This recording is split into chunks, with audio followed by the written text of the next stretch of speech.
Bonjour à tous et bienvenue au Talk to Maggie, une émission qui vous propose de découvrir le parcours de personnes qui entreprennent. Aujourd'hui, nous avons le plaisir d'accueillir sur notre plateau deux femmes qui ont décidé d'entreprendre. Nous avons Kissy Perron, qui est une experte en crédit immobilier.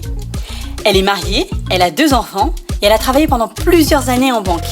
Elle pourra aujourd'hui nous donner ses conseils et également son parcours professionnel. Nous avons également Karen Lombabomi, qui est également une ingénieure chimiste qui a fait Polytechnique. Nous sommes heureuses, mesdames, de vous accueillir sur notre plateau au show Talk to Maggie. Bienvenue à vous. Merci. Racontez-nous un peu votre parcours. Kissy, qui es-tu? Qu'as-tu fait? Qu'est-ce qui fait qu'aujourd'hui, tu as choisi de laisser le monde du salariat pour te lancer dans l'entrepreneuriat? Bonjour Maggie. Bonjour Kissy. Déjà, j'ai jamais su que j'allais être entrepreneur. Pour moi, l'entrepreneuriat, c'était un monde très risqué et je voulais absolument rester dans le salariat.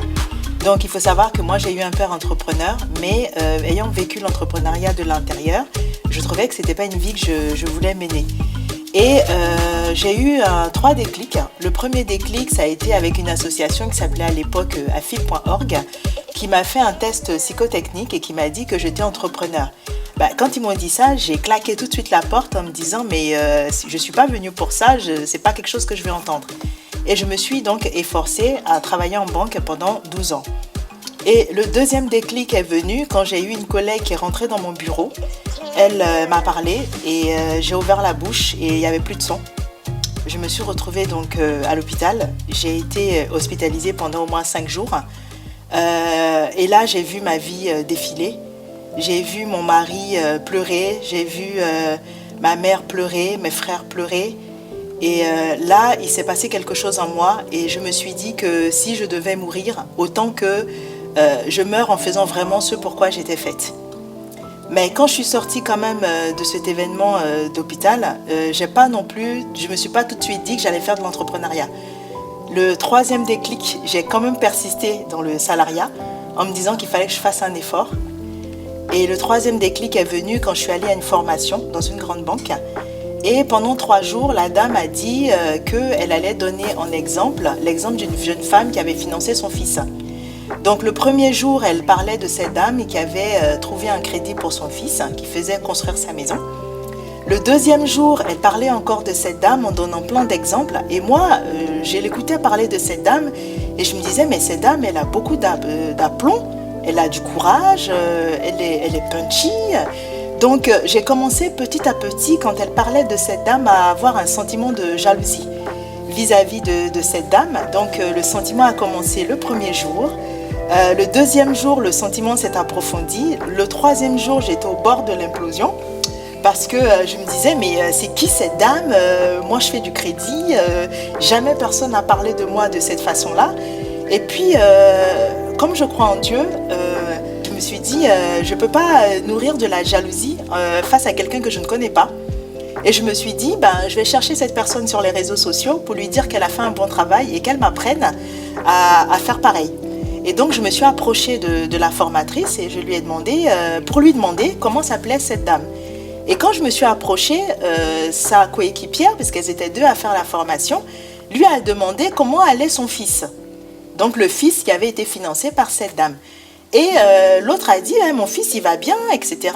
Et moi, j'ai eu un temps de pause. Et j'ai dit, on va appeler son fils Jean. Il ne s'appelle pas Jean, mais on va l'appeler Jean pour l'anonymat. Oui, bien sûr. Et du coup, j'ai dit, votre fils s'appelle Jean? Elle m'a dit oui. Et moi, j'ai une très bonne mémoire des noms. Donc, j'ai dit, mais c'est bizarre parce que moi, j'ai financé un monsieur qui s'appelle Jean et qui a le même nom de famille que vous. Elle m'a dit, mais comment est-ce possible? Et tout ça. Moi, j'ai dit, moi aussi, je me pose la question. Et donc, elle m'a fait une photo qu'elle a envoyée à son fils par texto. Et son fils a crié, Kissy Perron, qu'est-ce qu'elle fait là? Et elle s'est dit, attendez, je suis en train de parler de vous depuis 3 jours. Et je lui ai dit, vous êtes en train de parler de moi depuis 3 jours et moi, je suis jalouse de moi. et j'ai dit, honnêtement, madame, je ne savais pas vous parler de moi. Toute la salle s'est arrêtée, toute la salle a dit, mais en fait, c'est toi qui as des choses à nous apprendre. Et j'ai dit, écoutez, je suis venue ici pour apprendre. Et je ne comprends pas. Donc, j'étais vraiment déboussolée, c'était le terme. Et je pense que ça a été vraiment le déclic qui m'a fait me dire, il est temps maintenant que je lance ma propre entreprise et que j'accompagne les gens à devenir propriétaires et à avoir leur propre chemin. Voilà les 3 déclics qui ont provoqué la création de mon entreprise. D'accord. Et du coup, Kissy, à ce moment-là, au moment où tu vivais tout cela, et que tu as entendu cette dame qui parlait de toi en réalité, puisque au final, c'est bien de toi qu'il s'agissait, est-ce qu'à partir de ce moment-là, tu t'es dit, sans savoir que c'était toi, qu'il fallait que tu te lances? Est-ce que tu sentais déjà ce désir en fait de te lancer, ou bien tu hésitais encore après ce temps où tu voulais aller découvrir cette personne pour savoir comment elle avait fait, ce qu'elle avait fait? Est-ce que toi tu étais consciente que tu avais fait du bien au fils de la personne qui était formatrice? Est-ce que tu t'en étais rendu compte? Disons que moi, faire le bien pour moi, je vais dire que c'est quelque chose qu'on m'a appris depuis enfant en fait. Pour moi, c'est normal. J'imaginais pas les répercussions que ça avait eu en fait sur ce jeune homme. Je ne savais pas qu'en l'aidant à devenir propriétaire, ça l'avait marqué, qu'il avait raconté tout ce qu'on avait fait ensemble à sa maman. Je ne savais pas que ça avait cet effet sur lui. Pour moi, j'avais juste fait mon travail. Je ne savais pas que cette dame avait eu autant de reconnaissance et qu'elle se souvenait autant de moi ou de cette personne qui était moi. Je l'ignorais. Je l'ai découvert au fur et à mesure et je le découvre aujourd'hui de plus en plus que mon travail a un réel impact sur les gens. Et du coup, quel est ton sentiment à ce moment-là? Au moment où tu te rends compte qu'on parle de toi, est-ce que tu prends peur? Ou au contraire, est-ce qu'à ce moment-là, tu te dis... Parce que là, à ce moment-là, tu es encore salarié.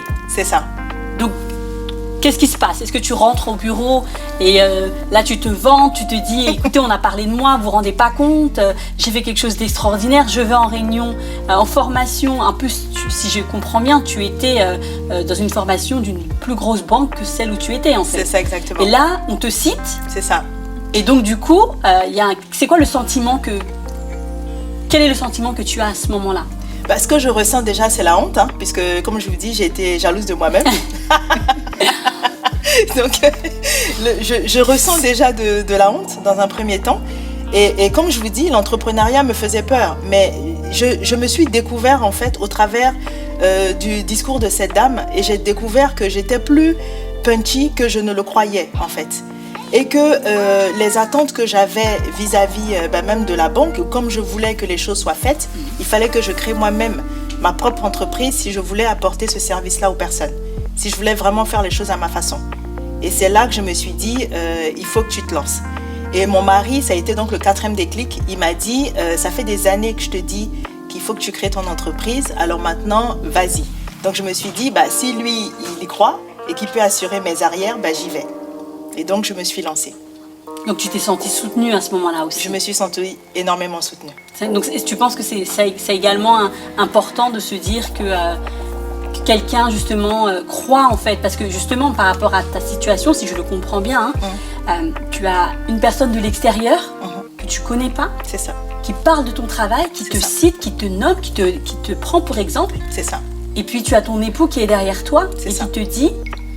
Kissy, tu peux y aller, je suis derrière, je suis ton backup en fait. Tu as réussi à avoir un backup. C'est ça.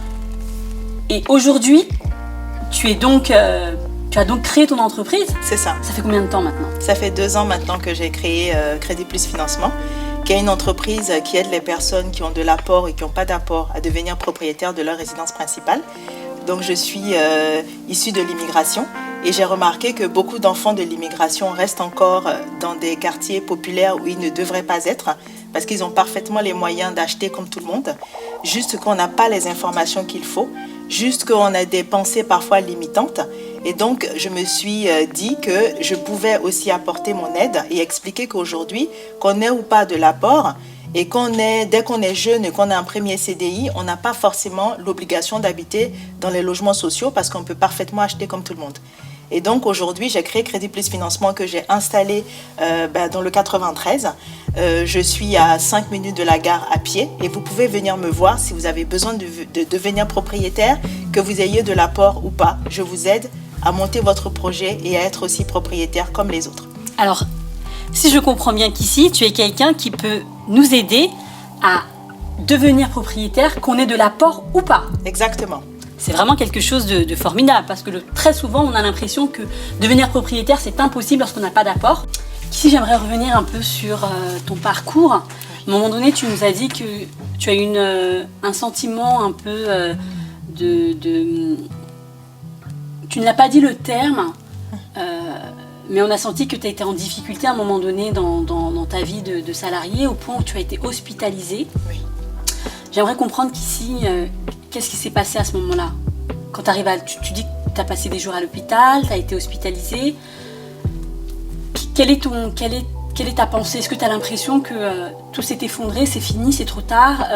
Tu aurais dû écouter ton mari, que toutes ces années que tu as passées justement en banque à vouloir servir justement les intérêts de ton employeur, tu étais passé à côté de ta vie? Déjà, quand je me suis retrouvée à l'hôpital, les médecins m'ont pas typiquement dit que j'avais fait du burn-out. Mais c'est quand je suis sortie de l'hôpital, j'ai passé un mois à dormir. Et effectivement, j'ai eu le sentiment que j'étais vraiment passée à côté de ma vie. Que pendant 10 ans, j'ai poursuivi un rêve qui n'était pas le mien. Et je me suis dit, au sorti de là, plus jamais ça. Et aujourd'hui, ce qui me fait me lever le matin, c'est que je me dis que je suis issue de l'immigration et que je ne trouve pas normal que ce soit toujours nous qui habitions dans les quartiers populaires. Par quartier populaire, j'entends banlieue, parce que je sais que nous sommes parfaitement en capacité aussi d'être propriétaires comme les autres. Et c'est juste parce que nous n'avons pas, soit en face de nous, des personnes qui nous ressemblent et qui nous font comprendre que nous pouvons aussi habiter ailleurs. Et c'est ça qui me fait me lever tous les matins. Je me suis dit que je ne suis pas passée par là pour rien et que ces périodes que j'ai vécues vont me permettre aussi de pouvoir aider les autres et de pouvoir me mettre aussi à leur place et de comprendre ce qu'ils ressentent. Là, sur Instagram, j'ai pu accompagner des personnes et j'ai rencontré une jeune femme récemment que j'ai aidé aussi à devenir propriétaire, qui ne songeait pas du tout à l'être et qui m'avait vue sur Instagram. Et la première fois qu'on s'est vraiment vu physiquement, j'avais un masque et elle m'a reconnue malgré le masque. Et je lui ai dit, comment vous me reconnaissez parmi toutes ces personnes en dépit du masque? Elle m'a dit, je vous reconnaîtrai entre mille. Elle m'a prise dans ses bras et elle m'a dit, c'est grâce à vous que je suis devenue propriétaire, parce que c'est pas quelque chose auquel j'aurais pensé. Elle avait une très bonne profession. C'est juste que personne ne lui avait dit que c'était possible et c'était quelque chose auquel elle ne pensait pas. Et on a réussi à ce qu'elle devienne propriétaire. Et ça me fait me lever tous les matins. Je veux que tous les enfants issus de l'immigration, quand ils ont un premier CDI, ne se disent pas qu'il faut qu'ils aillent déposer un dossier dans un organisme HLM, mais qu'ils viennent me voir et qu'ils commencent à préparer leur avenir et l'avenir de leurs enfants. Mon rêve, c'est de vider les banlieues. Je ne sais pas si c'est possible, mais je ne veux plus voir les gens issus de l'immigration avoir comme premier réflexe de déposer un dossier dans un organisme HLM, parce que je sais qu'ils sont parfaitement capables, comme tout le monde, d'habiter aussi dans des quartiers chics et pas forcément d'habiter en banlieue. Quand je dis en banlieue, j'entends bien dans une cité. D'accord. C'est très poignant ce que tu dis, parce que effectivement, très souvent, on a ce retour en fait. Je suis également issue de l'immigration, hein, donc très souvent, effectivement, dans notre famille, on a souvent l'impression que ça va être compliqué. En plus de la paperasse, mais ça va être très compliqué. Et je pense que le fait d'avoir quelqu'un qui, en face de nous, nous encourage, nous accompagne et nous donne justement les bonnes tips pour pouvoir y arriver, je pense que c'est totalement encourageant. D'ailleurs, je vous encourage à suivre Kissy sur les réseaux sociaux, puisque je la suis. Et depuis que je suis tes lives, moi aussi de mon côté, j'ai envie justement de pouvoir réussir à avoir le bon dossier pour pouvoir m'acheter ce qui me fait plaisir et ne pas justement regarder uniquement aux petites choses qui sont des fois les moins adaptées en tout cas à mon besoin. C'est ça. Je te remercie vraiment Kissy pour ce partage.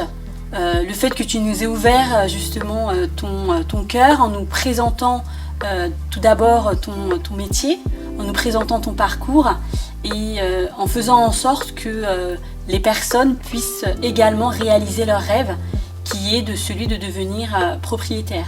Et en plus, avec Kissy, vous pouvez devenir propriétaire, pas seulement de votre résidence principale, hein. Oui. Vous pouvez devenir propriétaire pour mettre en location, vous pouvez devenir propriétaire pour pouvoir justement mettre des choses dans l'immobilier en place. Il y a vraiment différents types il y a différentes façons de devenir propriétaire. Je vous en dis pas plus, on aura l'occasion de l'inviter sur d'autres émissions.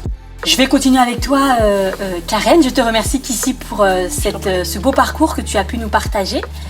Et j'espère que tu reviendras pour pouvoir justement nous en dire un peu plus sur quels sont les tips que tu peux mettre à notre disposition pour pouvoir justement réussir à devenir propriétaire. Avec plaisir. Merci à toi Kissy. Karen, Oui, dis-moi, alors toi tu es du coup diplômée de Polytechnique. oui, c'est ça, tout à fait, oui. Mais qu'est-ce qui s'est passé? Raconte-nous un peu ton parcours. On a pu discuter un peu en backstage, hein. Et puis tu me disais pourtant que tu étais quelqu'un qui aimait beaucoup tout ce qui était chimie, Oui. mais à l'école tu n'étais pas, Pas la si meilleure. brillante que ça. Tout à fait, oui. Alors explique-nous un peu comment Donc, tu fais pour passer justement à ingénieur. Oui. Donc, moi, j'ai fait mes études en France, finalement, donc je suis née en France. J'ai eu un baccalauréat scientifique D'accord. à Marseille. Et puis par la suite, j'ai On entend effectué- l'accent, on entend l'accent. Ah oui, tu j'ai l'entends l'accent. Kissy? Oui, je l'entends. Et puis donc, par la suite, j'ai effectué mon cursus supérieur à Montréal, au Canada. Attention, on salue tous les Marseillais, hein. On Oui, salue on tous les salue Marseillais. oui. Et tous les Québécois aussi, d'ailleurs. Ok, salut aussi tous les Québécois. Et donc, du coup, donc oui, comme je te l'expliquais tout à l'heure en arrière, c'est vrai que mon parcours, il est quand même assez atypique. Donc, moi, je dirais pas que j'étais la plus brillante à l'école. J'étais pas du tout la plus brillante. J'avais un niveau qui était assez correct.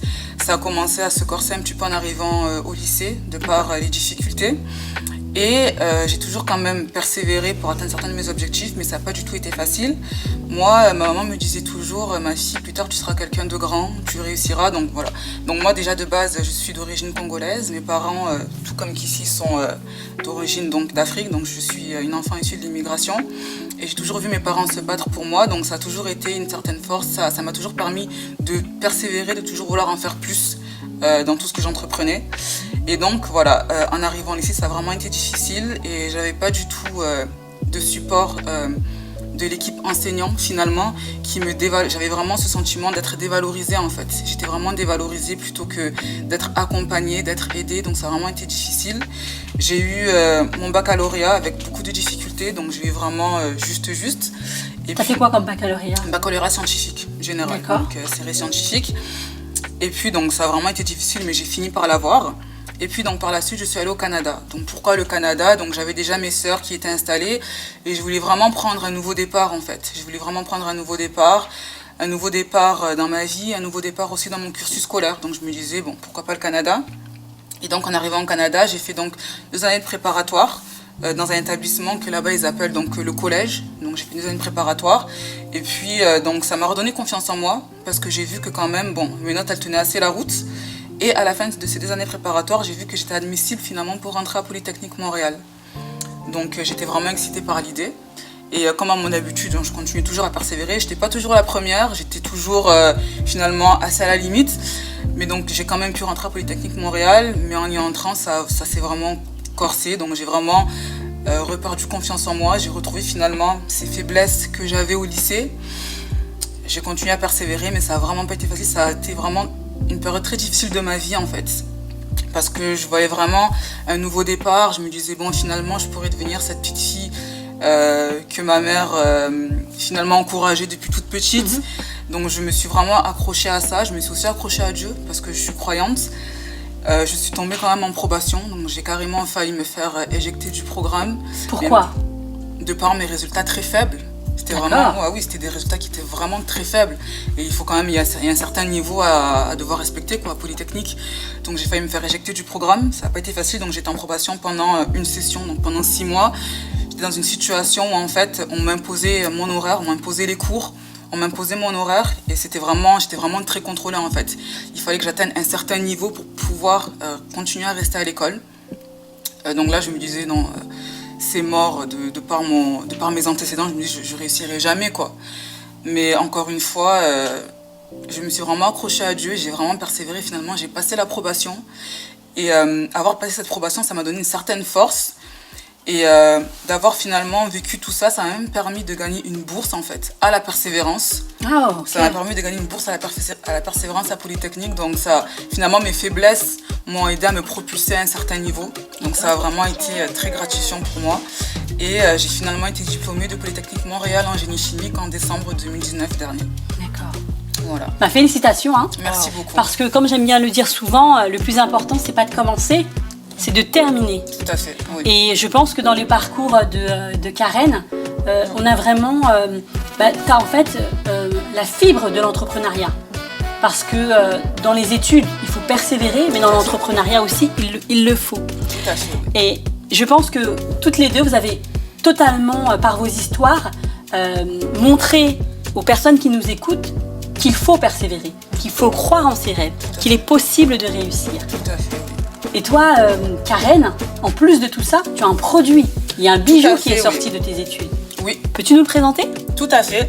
Donc ce produit-ci, ce bijou ici que vous voyez, donc c'est la crème légère. Donc étant donné que je suis fan de chimie, je suis fan des sciences, j'ai commencé finalement à travailler sur une gamme finalement, sur des produits cosmétiques. Donc j'ai commencé à travailler l'année dernière. Je me permets, je peux... Oui, tout à fait. Donc j'ai commencé à travailler sur une gamme cosmétique l'année dernière. C'est un bijou, hein. Donc moi j'ai toujours eu des soucis de peau en fait. J'ai toujours eu une peau très acnéique, une peau très réactive, une peau extrêmement grasse aussi. Donc une peau très très fragile. Je me permets, je peux ? Oui, tout à fait, oui. Donc ce produit que vous voyez là, c'est une crème légère. Pourquoi légère ? Parce qu'elle satisfait tout à fait aux peaux très très grasses. Aussi, en fait, elle satisfait à toutes les peaux, mais elle va aussi bien aux peaux mixtes et aux peaux grasses. Donc comme vous le verrez, en l'appliquant, on va voir que finalement, la crème elle est directement absorbée par la peau. Donc c'est assez intéressant parce que pour nous, les personnes qui ont des peaux grasses, qui ont des peaux qui luisent en fait, qui ont un surgras sur le visage, le fait que la crème soit absorbée par la peau, ça va permettre finalement de mettre sur notre visage un fini mat en fait. Donc le visage va vraiment être matifié. Donc ça c'est déjà assez intéressant pour des peaux assez grasses. En plus de cela, les principaux actifs de la crème sont de la concombre, de la bardane, qui ont vraiment des effets qui vont permettre de régénérer la peau, d'adoucir la peau. Et la bardane a aussi des propriétés anti-inflammatoires qui sont beaucoup utilisées contre l'acné. Donc c'est vraiment intéressant, ça permet vraiment de traiter finalement les peaux à imperfection. Donc voilà, donc la création de cette gamme, de ce produit. Comment il s'appelle ? Tu nous as pas dit, c'est ta marque, hein ? Oui, c'est ma marque, oui. D'accord, c'est toi qui est... Tout à fait, oui. Donc le nom de la marque, c'est Danica. D'accord. Ça veut dire quoi, Danica ? Alors Danica, D-A-N pour les 3 premières lettres du nom de famille de mon mari et K pour Karen. Donc ça forme Danica. D'accord. En plus, c'est votre bébé, quoi. Bébé, quoi. Voilà, c'est un petit peu mon bébé, quoi. Et c'est un produit aussi qui me ressemble beaucoup parce que j'ai beaucoup travaillé pour qu'il puisse voir le jour. Donc ça fait un petit peu partie de mon histoire aussi, très persévérante aussi dans ce que j'entreprends. C'est vrai que j'étais diplômée en décembre 2019, mais je me suis dit non, je vais pas attendre. Je vais tout de suite mettre en place en fait ce qui me tient à cœur. Donc voilà, c'est mon bijou et puis ça me ressemble, c'est pour les femmes fortes un petit peu comme moi. Donc voilà, j'encourage vraiment toutes les femmes qui veulent prendre soin de leur peau à vraiment tester ce produit. C'est un très bon produit. Donc voilà. En plus, j'ai bien pu voir dessus, il est vegan en plus. Oui, il est bio et il est vegan, tout à fait, oui. D'accord. Voilà. Et il rentre bien dans la peau en fait. Oui, il pénètre vraiment dans la peau, donc c'est vraiment idéal pour les peaux. Et il apaise tout de suite. Hein. Elle l'a tout de suite adopté. Oui. Tout à fait, oui. Oui, vraiment. Et on peut l'utiliser à n'importe quel moment ? Alors on peut l'utiliser à n'importe quel moment, oui. Moi je recommande de l'utiliser le matin et le soir au moment du nettoyage de la peau. D'accord. Et c'est aussi une très bonne base pour le maquillage. Donc voilà. Ok, super. Tu nous as expliqué que tu as sorti du coup ta première crème et tu l'as pas fait seule, tu l'as fait avec ton mari. Mais moi ce que j'aimerais comprendre, c'est comment on arrive à être à la fois à l'école, à la fois on se sent en difficulté, mais en même temps on a le temps justement, on a ce désir, on a cette force de vouloir entreprendre et de créer justement un produit. Qu'est-ce qui a fait que tu t'es pas dit je finis d'abord mes études, en plus si j'ai bien compris quand on a discuté, c'est que tu t'es mariée il n'y a pas longtemps. Justement, tu es une jeune femme. Pourquoi tu as souhaité créer ce produit alors que tu aurais pu te dire, là c'était difficile cette année d'école, j'en ai bavé, j'ai passé 5 ans à galérer, je suis enfin diplômée, je trouve un boulot en tant que salarié, ou bien pourquoi ce produit tout de suite maintenant? Alors moi de base, je me suis toujours dit que dans la vie, il ne faut pas se limiter. Tant qu'on peut, donc c'est toujours possible en fait de faire ce qu'on veut faire, quoi. Moi, je m'étais toujours dit en étant polytechnique que plus tard, j'aimerais bien déjà travailler à mon compte. J'aimerais bien en fait finalement travailler dans un domaine qui me tient sincèrement à cœur. Et donc j'ai eu la chance de rencontrer mon mari durant mes études au Canada. D'accord. Et j'ai toujours eu son soutien finalement. Il m'a toujours soutenue, il m'a toujours encouragée finalement, autant à persévérer à l'école, mais à ne pas vraiment rester à ne pas me limiter en fait, à ne pas me limiter et à toujours penser à plus tard. Donc oui, c'est vrai que les cours c'était pas évident. Mais moi, j'avais toujours à cœur finalement de travailler à mon compte et plus particulièrement de travailler dans les produits cosmétiques parce que j'aime beaucoup la chimie et comme je l'avais expliqué aussi tout à l'heure, j'ai toujours eu des soucis avec ma peau. Donc je me disais que finalement, allier mes études avec une certaine passion, ça va être très intéressant. Donc oui, c'est vrai que j'ai été diplômée récemment, mais je me suis dit, je vais pas attendre, je vais directement me lancer, attendre pourquoi, j'ai les ressources, j'ai les soutiens de mon mari, donc je me suis lancée directement, quoi. J'ai vraiment pas voulu attendre. Voilà. D'accord. Tu nous dis depuis tout à l'heure que ton mari s'est impliqué, mais s'est impliqué comment en fait? Qu'est-ce qu'il a fait dans le projet? Il t'a juste soutenu en te disant, vas-y, fonce ma femme, tu vas y arriver, tu es la plus belle, tu vas, c'est sûr que ça va réussir, ça va fonctionner. Donc c'est sûr que ça, oui, évidemment, il a fait, il le fait toujours d'ailleurs, mais il a fait plus que ça et il a vraiment travaillé avec moi en fait pour mettre au point cette crème, vraiment pour monter la marque Danica. Toute la partie communication, c'est lui qui a géré. Il s'est vraiment investi, je peux dire qu'on est associés en fait tous les deux, donc c'est vraiment notre bébé à tous les deux. Donc il a fait plus que m'encourager, il a été présent, il a autant travaillé que moi, donc je peux vraiment dire qu'on a été deux vraiment à travailler sur Danica. Et d'ailleurs je lui en remercie beaucoup parce que sans lui ça aurait jamais pu être possible. D'accord. Donc du coup, ce projet, c'est vraiment un projet de couple en fait, c'est un projet de famille. Tout à fait, oui. C'est vraiment, mais on le sent en fait dans tes échanges, dans ce que tu nous dis, que c'est vraiment quelque chose qui vous a porté. J'ai l'impression, en tout cas, je sais pas si toi aussi, si tu ressens tout cet amour qu'elle a pour sa crème, comme si c'est vraiment quelque chose qui a été fait avec amour dans le choix des produits. En plus, tu dis que c'est vegan, donc du coup, ça respecte vraiment l'environnement. Tout à fait. Et du coup, ça fait du bien à la femme et ça nous rend belle. Tout à fait. Ce produit, Karen, est-ce qu'on l'utilise également pour les hommes? Oui, il est aussi possible d'utiliser pour les hommes, tout à fait, parce que comme j'ai expliqué tout à l'heure, en fait, un produit cosmétique, il va être associé à un type de peau. Donc, nous, parfois, on a tendance à penser qu'un produit cosmétique va être associé à une couleur de peau. Donc non, vraiment, un produit cosmétique va être associé à un type de peau. Donc cette peau, elle est vraiment pour les peaux mixtes et grasses. Donc un homme ayant la peau mixte et grasse peut l'utiliser. Une femme étant blanche et ayant la peau mixte et grasse peut l'utiliser. Et c'est la même chose pour une femme. D'accord. Ok, bah écoute, on se rend compte aujourd'hui avec cette émission que le milieu de la cosmétique c'est pas fermé qu'aux femmes. Non, souvent on a l'impression que c'est un truc de femmes, les crèmes en plus. Bah là on a la preuve encore une fois que les hommes aussi s'engagent et proposent des crèmes. Donc mesdames, messieurs, vous avez donc du coup, si vous souhaitez avoir plus d'informations, n'hésitez pas à aller. Où est-ce qu'on peut te rencontrer? Où est-ce qu'on peut avoir plus d'informations sur tes produits? Alors, on a notre site internet www.danika.fr. On est aussi sur les réseaux sociaux, sur Facebook et sur Instagram. Donc, toutes les infos sont sur le site. Merci à toi, Karen, de nous avoir présenté ton bijou, donc Danica. Merci à toi, Kessie, pour l'explication de ton parcours. Merci à vous pour votre parcours singulier, mais qui est à la fois tellement enrichissant. Je vous invite à continuer à nous suivre sur notre chaîne YouTube Talk to Maggie, sur les réseaux sociaux, sur notre compte Instagram.